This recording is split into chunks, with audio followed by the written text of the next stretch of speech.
Добрый вечер, уважаемые зрители. Это программа «Итоги дня». С вами Влад Давыдов. Обновленная Конституция. Депутаты Госдумы в третьем окончательном чтении приняли поправки в основной закон государства. Проверка слухов. Что со строительством второй новой школы в 203-м микрорайоне столицы? Правда ли, что работы приостановили? 2000 километров за 2 месяца в Якутии организуют сверхдальний лыжный переход от Якутска до Тикси. Кто эти экстремалы? Работа от 23 компаний. В Алдане провели республиканскую ярмарку вакансий. Как дела в Южной Якутии? Обзор новостей и событий Нерынгринского района в конце выпуска.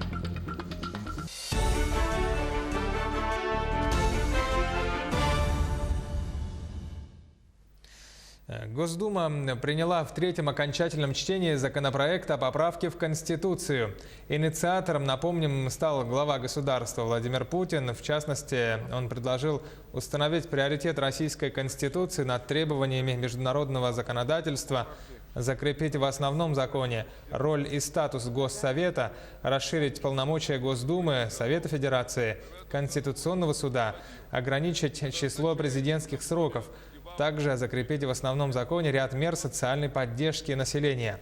При этом Владимир Путин подчеркнул, что поправки в Конституцию не должны затрагивать ее фундаментальных основ и предложил утвердить их парламентом через принятие соответствующих конституционных законов, после чего провести общероссийское голосование по всему пакету предложенных изменений. По итогам волеизъявления граждан президент примет окончательное решение о подписании поправок в основной закон страны.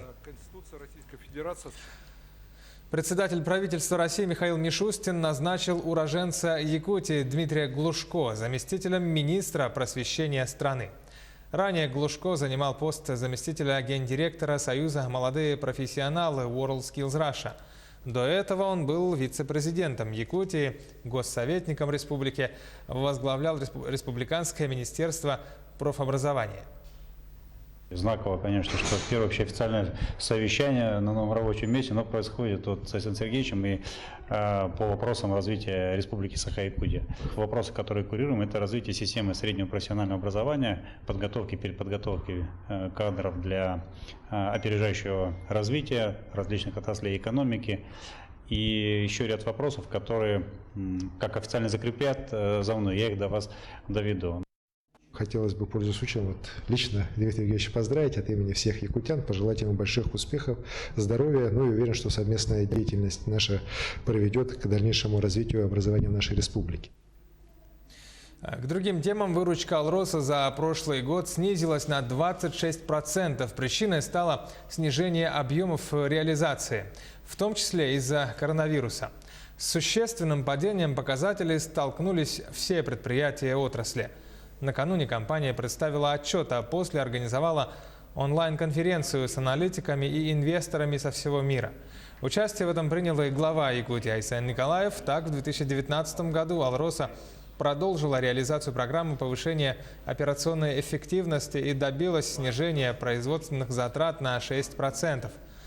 Кроме того, алмазный гигант выполнил все социальные обязательства. Глава Якутии отметил, что между компанией и руководством республики налажена конструктивная работа как в рамках наблюдательного совета, так и непосредственно на местах. В Якутии продолжается ежегодный отчет правительства. Руководители республиканских министерств и ведомств сегодня отчитались перед жителями села Тулагина-Кельдямцы. Отчет прошел в формате общественного приема граждан. Какие проблемы озвучили местные жители, рассказывает наш корреспондент Саргалана Федорова. Не первый год жителей поселения волнует вопрос рекультивации заброшенных свалок. Неутешительную картину они давно наблюдают на 35-м километре Намского тракта. Эту проблему сельчане озвучили во время отчета. Надо, чтобы каждый человек ответственно относился Свалка – это уже, которая не действующая, но очень часто из города люди вывозят свой мусор. Я получила положительный ответ, что вопрос будет рассматриваться. Жители смогли задать волнующие вопросы, начиная от берегоукрепительных работ, заканчивая субсидированием тарифов, сопровождающим детей-инвалидов. Любовь Скрыбыкина обратилась с просьбой рассмотреть возможность предоставления льгот сиротам войны. Имею статус сирота войны, но никаких льгот у меня нету. У нас мало, например, в нашем населении я одна сирота, участника Отечественной войны. Ну и чтобы такой статус они именно как-то посмотрели. Особое внимание заострили на темах строительства пристроя школы и нового здания больницы. Нынешнее здание больницы находится в аварийном состоянии. Как отметили члены рабочей группы, в данное время подали заявку на федеральную программу. Где в республике появятся новые больницы, станет известно летом. Жители Тулагина надеются, что их больница попадет в этот список. За прошлый год в селе провели капитальный ремонт отделения почты, построили детский сад. Сейчас работают над введением третьей очереди теплицы «Саюри». Она выйдет на полную мощность на 3 гектара.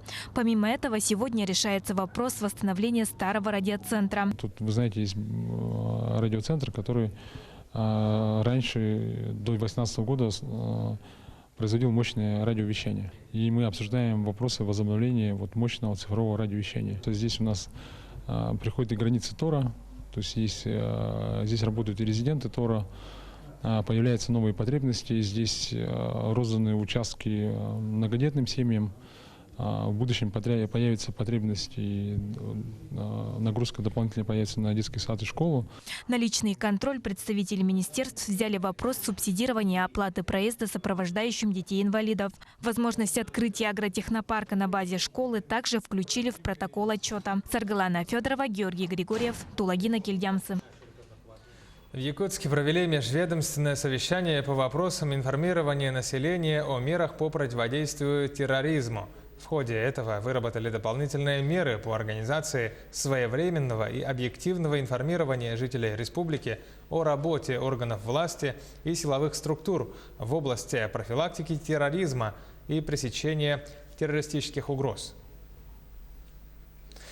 Аккаунт МВД Якутии в Твиттере обрел настоящую популярность в стране.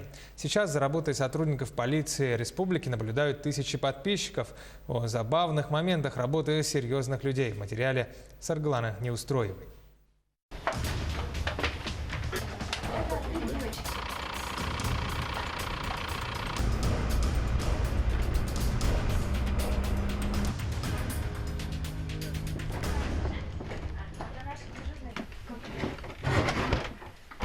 Здравствуйте. Здравствуйте. Здравствуйте. Можно зайду, да? Можно, проходите. Да. Ольга Владимировна, как у вас с соседями? С правоохранительными органами Ольга Че знакома не понаслышке. Когда-то женщина работала врачом скорой помощи, сотрудничать с полицией приходилось часто. Сейчас покоя женщине не дают шумные соседи, но на помощь к ней всегда приходит участковый. Я, например, всегда возмущена. Почему участкового никогда не пригласят на юбилей, на свадьбу, там родился ребенок, всех приглашают, гуляют, а участковый всегда только в крайнем случае, когда уже убивают, можно сказать. А вот если бы участкового приглашали вот так вот, ну и с семьей бы с его познакомили, все, мы были бы намного ближе. Полицейские признаются, с тех пор, как аккаунт МВД в Твиттере обрел популярность, доверие людей к ним возросло. Теперь обратиться за помощью в правоохранительные органы не боятся, а наоборот, охотно просят у них совета. Был случай, женщина вызвала сотрудников полиции, что у нее ушел муж и не вернулся. Ну а как выяснилось, мужчина пошел просто в магазин, закупил продуктов и по пути долго шел. Ну, это действительно бывают курьезные ситуации, но нельзя отменять того, что, может быть, действительно выйдет какое-то либо более серьезное последствие, и необходимо принять меры к этому. Действительно, люди стали чаще обращаться, просить консультации, помощи. Мы всегда в этом не отказываем, всегда пытаемся помочь. Заслуга такого позитивного имиджа – работа 5 человек пресс-службы МВД Якутии. В январе этого года они решились на перезагрузку твиттер-аккаунтов. В пример брали страницу белорусской милиции и их посты о смешных случаях на работе. Совершенно неожиданно такой формат пришелся по душе интернет-сообществу не только республики, но и всей России. Всего за сутки количество их подписчиков выросло в 3 раза. На самом деле вот жизнь бывает интереснее, чем вымысел, потому что все правда. Мы не приукрашиваем ничего, скорее просто красиво, с правильными словами. Подбираем слова. Популярный твит про студгородок, где девушка вышла выносить мусор, и неизвестный похитил пакет. Он набрал более 1000 лайков, один из популярных, да. И, в принципе, у нас несколько таких. Про белочку есть интересный твит. Про белочку есть интересный твит, тоже более 1000 лайков собрал, которые видели последний раз в ноябре. Вот такие вызовы поступают довольно-таки часто. Конечно, МВД пришлось столкнуться и с недовольными новым форматом ведения соцсетей. Дескать, вот какими пустяками занята наша полиция. Наверняка такие люди забывают, что негатива и неприятностей и так хватает в повседневной жизни, а позитив никогда не бывает лишним. Саргалана Неустроева, Павел Пахомов, Якутск. В Алдане провели республиканскую ярмарку вакансий. 23 компании Якутии представили более 1000 рабочих мест. На ярмарке помимо соискателей и работодателей присутствовали и специалисты Госкомитета Якутии по занятости населения. Они провели совещание по вопросам привлечения местных кадров в промышленность. Сюжет коллег из Алдана. Константин Широков озадачен поисками работы по специальности. Трудовой стаж у него немалый. На ярмарке вакансий, прошедшей в Алданском центре занятости населения, Константин предоставил резюме в несколько компаний, параллельно ознакомившись с условиями работы. Один вариант особенно привлек соискателя. Да, я сюда ездил, только из-за Колмара, то, что представители здесь все. Я и написал анкету. Какую работу хотели бы найти? У меня есть подземный стаж, подземная работа, так что... Я по своей профессии ищу. На ярмарку пришли десятки алданцев. Работу рассчитывают найти как студенты, которые только задумываются, где будут применять полученные знания, так и специалисты, имеющие опыт работы в технической и промышленной сферах. Выбор вакансий оказался богатым. В ярмарке подали заявки на вакансии более 1300 единиц рабочих мест, 23 компании проектов. В проекте всего участвует 25. На ярмарке вакансий помимо соискателей и потенциальных работодателей присутствовали специалисты Государственного комитета занятости Якутии. В прошлом году на предприятиях республики работу нашли более 8000 якутян. Находясь в Алдане с рабочим визитом, специалисты оценили реализацию программы привлечения местных кадров в промышленность в районе. Проблемы практически везде одни и те же в республике Саха-Якутия. Прежде всего, работодатели указывают на несоответствие квалификации молодых специалистов тем требованиям, которые предъявляют к ним работодатели. Второе – это отсутствие практического опыта работы, который мы планируем решать через организацию стажировок в промышленных компаниях. И третье – это завышенные требования соискателей к уровню заработной платы.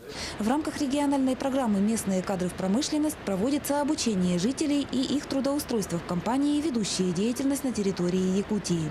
Эффективность в реализации программы может быть повышена посредством ряда механизмов. Прежде всего, это ранняя профориентация школьников. Наши дети должны понимать, что наша промышленность достаточно динамично развивается. Во-вторых, безусловно, это заинтересованность самого работника в сохранении и закреплении на рабочем месте. В Алдане специалисты Госкомитета по занятости провели совещание. В обсуждениях приняли участие представители компаний, ведущих деятельность на территории района, и преподаватели Алданского политехникума. Также рассматривался аспект трудоустройства в промышленность коренного населения.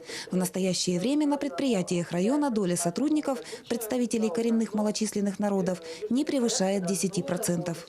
Сейчас очень активно мы работаем по переобучению и повышению квалификации среди жителей именно отдаленных населенных пунктов.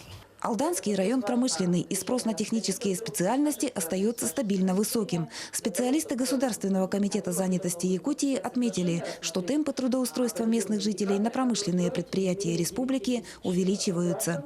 Татьяна Вахнина, Сергей Шипачев, Александр Лукин, Алдан. Полминуты короткой паузы, затем вернемся. Оставайтесь с нами, смотрите далее. Проверка слухов. Что со строительством второй новой школы в 203-м микрорайоне Якутска? Правда ли, что работы приостановили, или это ложь? 2000 километров за 2 месяца в Якутии организуют сверхдальний лыжный переход от Якутска до Тикси. Кто экстремалы? И как дела в Южной Якутии? Обзор новостей и событий Нерюнгринского района республики в конце выпуска. Программа «Итоги дня» на Якутии-24. Продолжаем выпуск. Зооактивистка Злата Сычева опровергла свою причастность к негативному комментарию, написанному в интернете от ее имени. Напомним, что в Якутске сегодня на интернет-форуме появилось резко негативное высказывание, подписанное ником Злата Сычева. Комментарий вызвал бурную реакцию в соцсетях. По словам зооактивистки, ей стали поступать угрозы. Сама Сычева говорит о том, что не могла такого написать по поводу размещения комментария от ее лица в интернете. Она обратилась в Центр по противодействию экстремизму МВД региона. Естественно, это писала не я. Я просто, увидев это, я даже слов таких вслух никогда в жизни не произнесу, да? Я даже мысли такой себе допустить не могу, чтобы я могла даже так подумать, да? Я всю жизнь живу в этом городе, да? Тут жили мои родители, тут жили мои бабушки, дедушки, прадедушки. Я коренной житель города Якутска и живу бок о бок и не делю людей на национальности, там, якуты, русские, там, киргизы, узбеки. Я ко всем всегда отношусь абсолютно ровно, нейтрально. Мы все люди, мы все ходим по одной земле.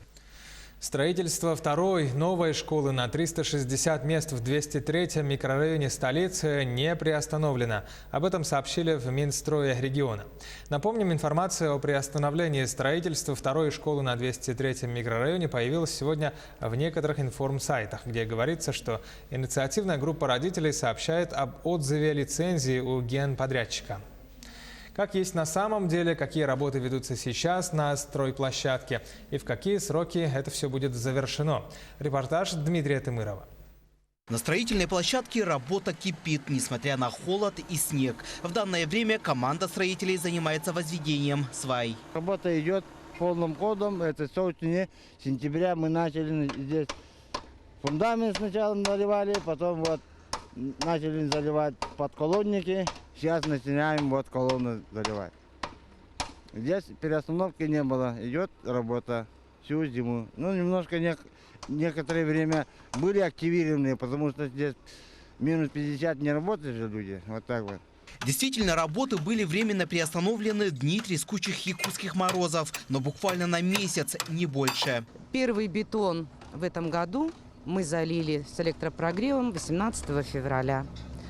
На сегодняшний день залито уже 113 кубов бетона. Это конструкции фундамента, подколонники, стойки, фундамент, диафрагмы жесткости.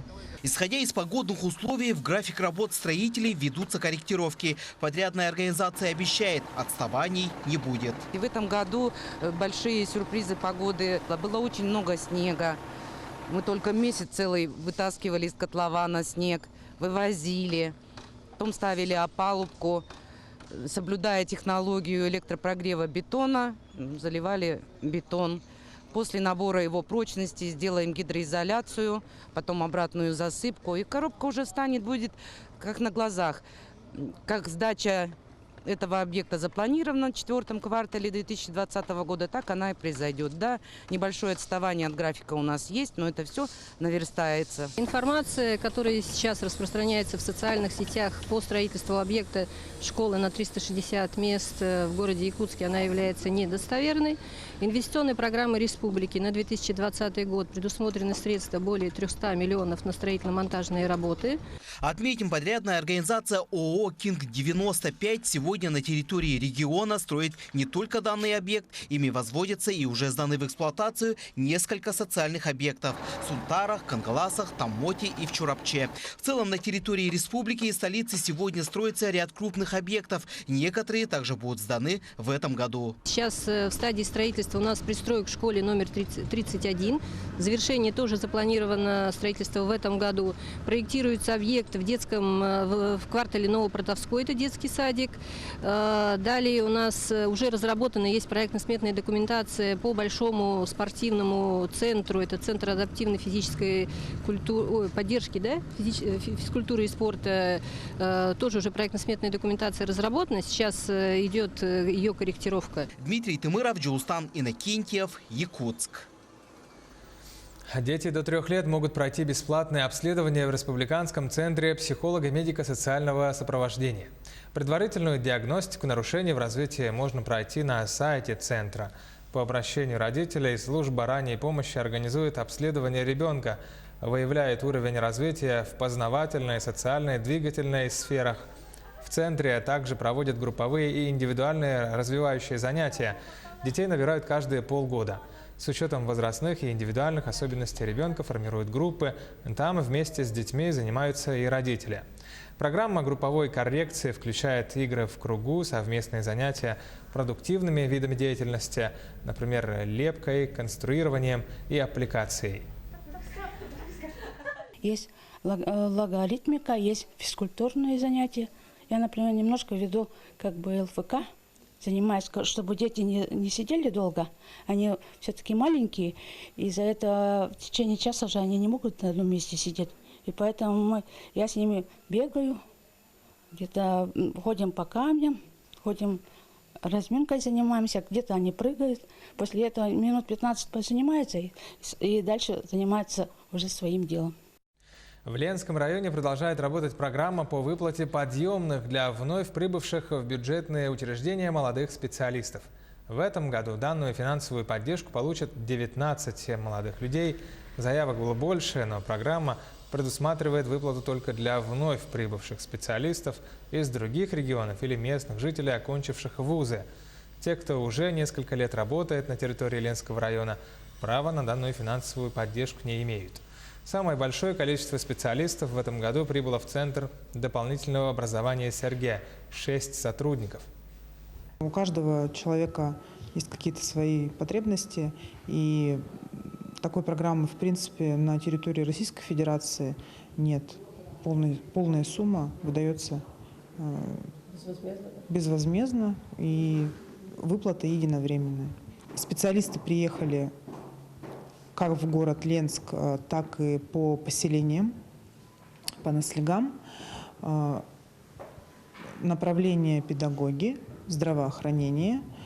2000 километров за 2 месяца. В Якутии организуют сверхдальний лыжный переход от Якутска до Тикси. Он посвящен 75-летию победы в Великой Отечественной войне и 90-летию Булунского района. В переходе принимают участие 5 лыжников. Сюжет Юрия Осипова. Василию с раннего детства знакомо шуршание снега под лыжами. Он занимается лыжней с малых лет под началом своего отца. Уже в 16, в 2005 году, он принял участие в своем первом сверхдальнем переходе. Сегодня он готовится уже во 2-й раз бросить вызов стихиям бок о бок с отцом. Будем проходить примерно по 30-40 километров в день. Скорость будет зависеть от маршрута, потому что мы будем проходить по горным местам, где нету, так сказать, дороги. Его отец Валерий Самойлов начал организовывать подобные экспедиции с 2003 года. Это уже 5-й сверхдальний лыжный переход. Опыт позволил им исправить недочеты прошлых экспедиций. Тогда у нас были олени, тормоза, чтобы для ночлега одевали, кенчи и так далее. А сейчас мы с подготовкой уже специально купили сапоги и так далее, чтобы непромокаемые. На каждого участника экспедиции приходится приличная поклажа – около 70 килограммов. За спиной у каждого рюкзаки и сани для теплых вещей. Для безопасности перехода лыжники захватили огнестрельное оружие и спутниковый телефон. Также солнечные батареи для подзарядки техники. Для перехода лыжники используют классические прогулочные лыжи. По словам участников экспедиции, они больше всего подходят для таких дальних переходов. Также они используют алюминиевые палки. Раньше использовались пластиковые, но нам сказали, что они не выдерживают нагрузки. Путь не близкий. До пункта назначения около 2000 километров. Участники экспедиции планируют преодолеть это расстояние чуть меньше, чем за 2 месяца. Они должны достичь поселка Тикси ко Дню Победы 9 мая. Юрий Осипов, Иван Яковлев, Григорий Николаев, Якутск. В Мирном прошел открытый Кубок Республики по пауэрлифтингу. В соревнованиях приняли участие 30 спортсменов из города Якутска и представителей Мирнинского района. Они состязались в 2 дисциплинах на выбор – классический жим или троеборье. Соревнования отборочные, лучшие спортсмены выступят на региональных и всероссийских турнирах. По итогам соревнований 4 спортсменов получили звание кандидатов в мастера спорта. От этого спорта я вообще получаю просто удовольствие. Для себя как бы занимаюсь, а так прихожу на соревнования, проверить свои силы. Да и вообще просто с детства мне нравится тяжести поднимать, не знаю. С детства таскаю тяжести разные. В целом нужно не именно даже силовые виды спорта, а вообще в целом спорт нужен, конечно, особенно сейчас, нынешней молодежи. Парни приехали за нормативами, за выполнением норматива. Это 3-й, 2-й, 1-й разряд, юношеский разряд, взрослый разряд и кандидат в мастера спорта. А на следующий год будет мастерский турнир, присвоение до мастера спорта уже. На этом завершаем выпуск. Далее смотрите обзор новостей и событий Ниренгринского района. Слово передаю коллегам.